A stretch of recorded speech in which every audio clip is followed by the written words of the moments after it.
La parole est à Monsieur Robin Reda.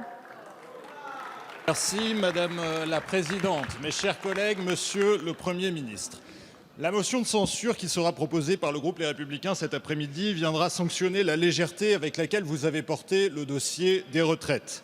Mais elle sanctionnera en réalité bien d'autres échecs, parmi lesquels la crise à l'hôpital public. Alors que l'arrivée annoncée de l'épidémie de coronavirus fait de notre système de santé une matriochka, nous faisons face à une crise dans la crise à l'hôpital.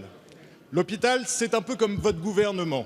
Quand ceux qui sont en première ligne sont épuisés, il y a de moins en moins de monde en deuxième ligne pour prendre le relais, tant vous avez asséché les territoires. Entre la gestion des patients courants, l'intensification des urgences, le besoin d'espaces isolés d'accueil pour les patients touchés, les Français s'inquiètent de voir nos grands hôpitaux démunis face à la probable épidémie. Postes non pourvus, gardes à rallonge, personnel en souffrance, c'est toujours la réalité dans nos établissements de santé malgré vos mesures d'urgence. Cette crise ne va faire qu'aggraver la violence des déserts médicaux, là où les uns après les autres, les hôpitaux de proximité sont torpillés par le pouvoir central. Dans la ruralité, mais aussi en banlieue, et je le vois chaque jour dans ma ville de Juvisy. La souffrance des urgences de proximité ne permettra pas d'assurer le bon fonctionnement de la deuxième ligne, pourtant nécessaire pour éviter la psychose et traiter correctement l'arrivée d'une épidémie. Monsieur le Premier ministre, le plan Hôpital 2022, présenté en novembre dernier par votre ex-ministre, montre déjà ses limites. Vous n'aviez rien annoncé, pas de poste, pas d'ouverture de lit, et c'est ce qui pèsera le plus dans ce contexte de vigilance maximale. Cela revient-il à dire aux 4 millions de Français qui vivent dans un désert médical qu'ils seront moins bien pris en charge que les autres Français? Alors les questions maintenant qui se posent sont très concrètes et très simples. À ce stade de l'épidémie, nos hôpitaux sont-ils vraiment prêts? Comment comptez-vous associer les médecins du premier recours dans nos territoires? Et êtes-vous conscient que ces moments de crise révèlent l'importance de conserver des hôpitaux de proximité et des services d'urgence dans tous les territoires? Merci, Monsieur le député. La parole est à Monsieur Olivier Véran, ministre des Solidarités et de la Santé.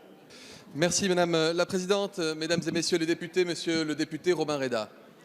Figurez-vous que les hôpitaux, nous y allons.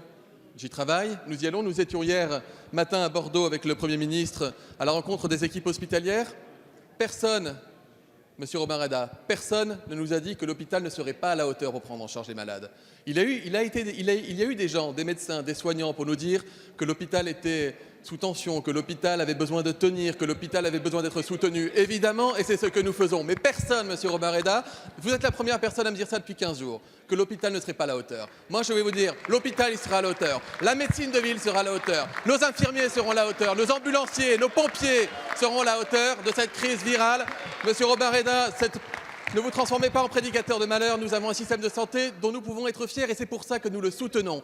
J'ai répondu à la question de notre collègue Mme Jeanine Dubié tout à l'heure en annonçant 260 millions d'euros de financement supplémentaire pour l'hôpital public. Nous faisons le tour des hôpitaux et j'ai annoncé, Monsieur Robin Reda, qu'il n'y a pas un département de France, pas un seul département de France dans lequel il n'y ait pas un hôpital capable de prendre en charge l'ensemble des malades de A à Z. Nous devons travailler le lien préhospitalier avec le lien hospitalier, préparer dans l'hypothèse d'une épidémie le lien entre l'hôpital et la médecine de ville. Tout cela mobilise beaucoup d'énergie. Nos soignants sont parmi les meilleurs soignants du monde parce qu'ils sont parmi les mieux formés du monde et qu'ils ont une vocation extrêmement forte. Je crois qu'ici, la représentation nationale s'honorerait à le reconnaître et à les soutenir.